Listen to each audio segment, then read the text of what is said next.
Assalamualaikum warahmatullahi wabarakatuh. Berjumpa lagi dengan saya di channel YouTube saya Ensiklopedia Ahmad Fauzi.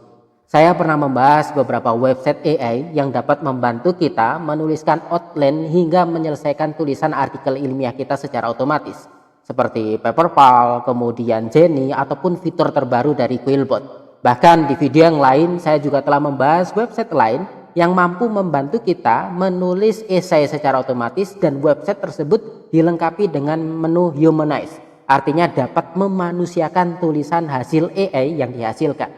Dan pada video kali ini mari kita bahas website lain yang juga dapat membantu kita menuliskan naskah artikel ilmiah dan menyelesaikannya juga secara otomatis. Menariknya, di depan website ini ada tulisan yang mengatakan bahwasanya website ini dapat melakukan penulisan yang tidak terdeteksi dengan AI detector.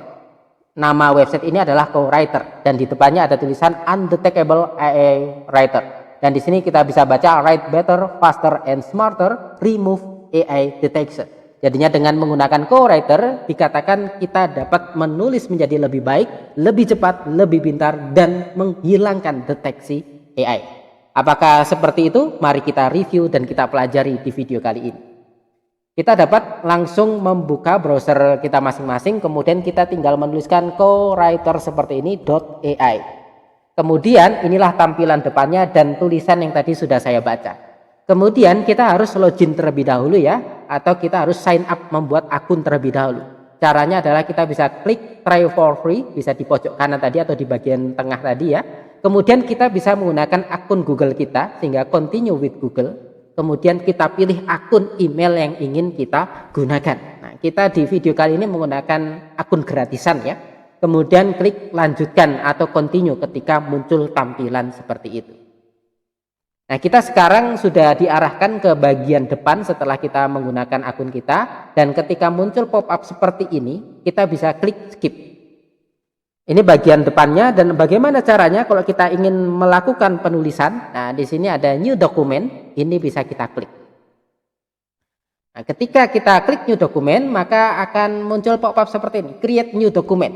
Kita harus menceritakan apa yang ingin kita tulis atau kita buat. Misalkan ya, saya ingin membuat artikel penelitian yang menginformasikan pengaruh pembelajaran berbasis masalah terhadap kreativitas atau berpikir kritis misalkan. Maka kita tulis research article that inform the effect of problem based learning on critical thinking skills, misalkan seperti ini. Nah, kemudian di sini ada prompt strength, sehingga kekuatan prompt yang kita masukkan semakin lengkap, semakin detail, maka nanti kekuatannya semakin baik. Nah, ini karena tidak terlalu panjang, maka strength-nya average ya, rata-rata ya, tengah-tengah ya. Kemudian ini yang perlu kita centang biar nanti akan lebih bagus lagi ya. Kita centang add clear and structure outlines, sehingga nanti terbentuk outline. Kalau kita tidak centang bagian ini, nanti tidak ada outline-nya di sebelah kiri. Padahal ketika kita menulis artikel, lebih baik kita buat outline terlebih dahulu biar nanti hasilnya lebih bagus. Kemudian kita klik tombol open editor dan kita tunggu prosesnya dia membuatkan outline dari research article ini. Nah, ini sudah jadi ya. Jadinya ini ada judulnya The Impact of Problem Based Learning ya, pengaruh pembelajaran berbasis masalah on critical thinking skills terhadap keterampilan berpikir kritis. Kemudian inilah outline-nya ya, ada introduction, ada definition, ada importance, ada previous studies, ada methodology, ada result and finding, ada discussion, ada conclusion, serupa dengan format artikel jurnal pada umumnya. Nah, kemudian di sini ya, nah, ini bisa kita pindah-pindah, tetapi karena outline-nya sudah bagus ya sudah, kita tetap di sini saja. Nah, ketika di sini kita bisa menuliskan, bisa langsung bahasa Inggris, bisa langsung bahasa Indonesia, dia paham nanti ya. Kalau bahasa Indonesia nanti bisa langsung dia otomatis mengubahnya menjadi bahasa Inggris.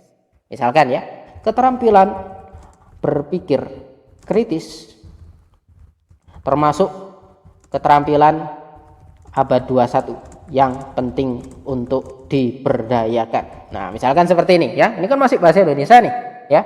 Ini nanti bisa kita blok ya, bisa kita blok. Kemudian di sini ada AI Assistant.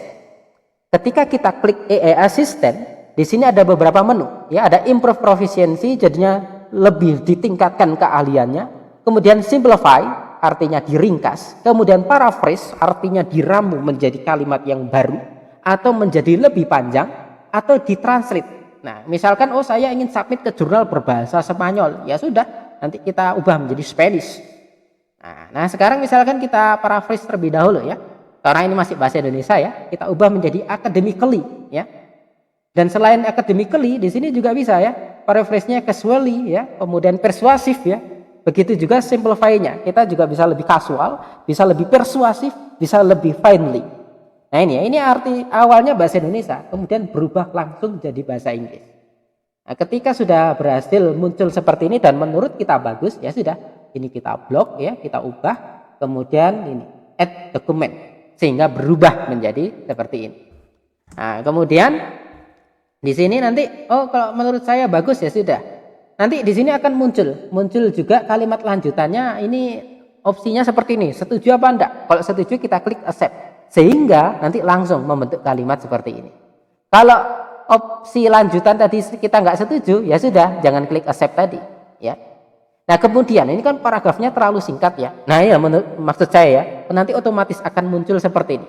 Kalau ini menurut kita nggak cocok, bisa kita rewrite aja ya. Coba kita rewrite. Maka nanti akan muncul, ini muncul suggestion kalimat lanjutan yang lain.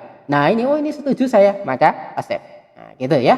Nah, kemudian nanti juga di sini definisi problem based learning. Nah, nanti di sini akan muncul beberapa suggestion ya. Kalau kita terima ya accept, kalau kita merasa nggak bagus kita rewrite.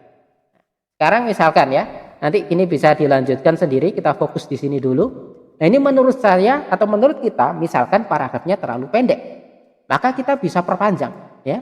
Ini bisa kita blok ya. Kemudian kita pilih AI Assistant, kemudian kita pilih misalkan make lengthy, jadinya diperpanjang. Nah, ini tinggal kita klik saja. Sehingga dia akan menghasilkan teks yang lebih panjang lagi, sehingga paragrafnya semakin banyak. Nah, ini sudah jadi. Nah, ketika kita setuju, maka nanti kita bisa scroll ke bawah, lalu kita klik add document. Sehingga jadi ini banyak paragraf sudah ya. Nah, kemudian di sini dikatakan research has consistently shown that problem-based learning can significantly improve student critical thinking skill. Penelitian secara konsisten menunjukkan bahwasanya PBL dapat meningkatkan keterampilan berpikir kritis. Tetapi ya, penulisan yang bagus itu kalau ada counter argumennya, ada kontradiksi temuan. Nah, ini kita juga bisa menambahkan. Nah, ini misalkan kita blok ya. Kemudian, nah di sini ada AI Assistant. Kemudian di sini write a counterpoint. Jadinya temuan atau informasi lain yang bertolak belakang dengan kalimat ini. Nah, di sisi kanan sudah jadi ya, ini counterpointnya. While the research has indeed indicated the problem-based learning can have a positive impact on students' critical thinking skill, it is important to note that there are limitations to this approach. Nah ya, di sini dikatakan PBL itu memang memiliki impact yang bagus untuk keterampilan berpikir kritis, tetapi ternyata memiliki limitasi. Nah, ini counterpointnya ya, kontradiksi temuan atau kontradiksi konsep yang menjadi menarik ketika kita munculkan atau kita bahas di artikel kita. Nah, kalau menurut kita ini bagus dan setuju, ya sudah, kita klik add dokumen, sehingga counterpoint tersebut masuk di dokumen ini. Tidak hanya itu, ya, kita juga bisa mencarikan referensi, sitasi untuk kalimat-kalimat yang sudah dihasilkan. Ini bisa kita blok, kemudian kita pilih yang cite. Ketika kita klik cite, maka dia akan mencarikan referensi dari jurnal ilmiah yang mendukung kalimat yang muncul di sini. Nah, ini misalkan the effective of mobile blended based learning, atau yang ini, atau yang ini. Nah, menurut kita, ini kayaknya bagus ini, tetapi saya pastikan dulu, maka bisa open link. Nah, ketika kita klik open link, langsung diarahkan ke website yang menyediakan PDF dari jurnal tersebut. Nah, ini dari International Journal of Interaktif dan seterusnya ini ya. Nah, ini bisa kita klik PDF-nya, sehingga kita nanti bisa melihat full paper dalam bentuk PDF dari artikel tersebut. Nah, kalau menurut kita sesuai dengan kalimat yang tadi sudah kita pilih, maka nanti bisa kita klik cite, sehingga di sini muncul citasinya. Ya, begitu juga nanti ya. Begitu juga nanti di kalimat yang lain, misalkan memang dibutuhkan, ya sudah. Misalkan ini, ini perlu ada referensinya. Maka nanti tinggal kita klik cite, kemudian setelah muncul di sini, kalau menurut kita sesuai, tinggal kita klik plus cite, sehingga nanti akan muncul citasinya seperti ini. Dan citasinya ini bisa diubah-ubah sesuai format ya. Di sini ada gambar gear, ini ketika kita klik ya. Nah, di sini ada APA, ada MLA, ada IEEE, ada Harvard ya. Jadinya ini format citasi yang bisa kita pilih. Gitu ya. Kemudian ini referensinya secara otomatis turun ke bawah. Nah, tadi di depan dikatakan bahwasanya co-writer ini bisa menulis faster, better, smarter, and remove AI detection. Sekarang coba kita cek ya, menggunakan salah satu website AI detector gratis yang di beberapa video yang lalu pernah saya bahas ya. Kalau di video yang lalu saya bahas 4 website AI detector gratis yang lebih baik dari AI detector gratis lainnya. Namun di sini akan saya cek di salah satu website tersebut saja. Tadi dikatakan bisa terbebas undetectable dari AI detector. Kita coba menggunakan website AI gratis, apakah ini bisa terdetek apa enggak. Ini kita copy. Nah, ini salah satu website yang pernah saya bahas ya.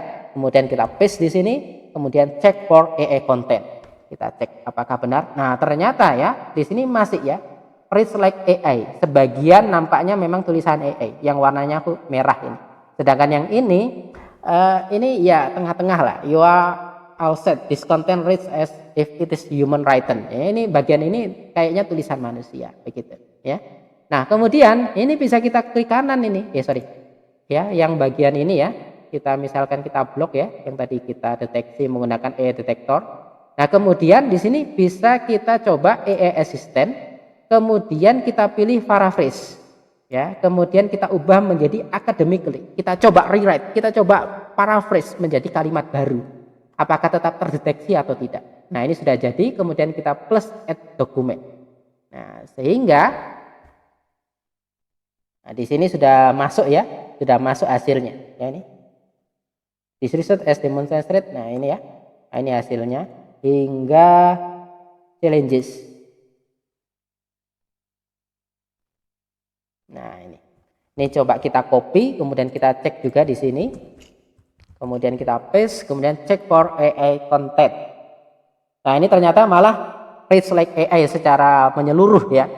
Nah, ini kalau kita menggunakan konten detektor AI gratisan ya, ternyata hasilnya ya masih mirip AI begitu. Meskipun terdeteksi mirip AI, tapi menurut saya ini sangat bagus juga ya co-writer.ai, sama seperti website lainnya seperti Jenny dan lainnya, karena dapat membantu kita mendapatkan insight, mendapatkan ide, atau mempermudah kita menuliskan artikel ilmiah. Misalkan kita buntu, kita bisa menggunakan ini untuk membantu kita menulis artikel. Tetapi lagi-lagi AI sifatnya sebagai suggestion maker. Kita tetap sebagai decision maker ya. Dia hanya memberikan suggest, tapi jangan kemudian 100% dikendalikan oleh AI. Kita menjadi pemain utama. Dan kita harus tetap menjaga integritas akademik dan sikap ilmiah dalam mempublikasikan karya ilmiah.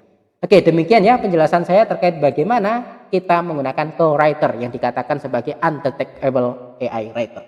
Terima kasih. Assalamualaikum warahmatullahi wabarakatuh.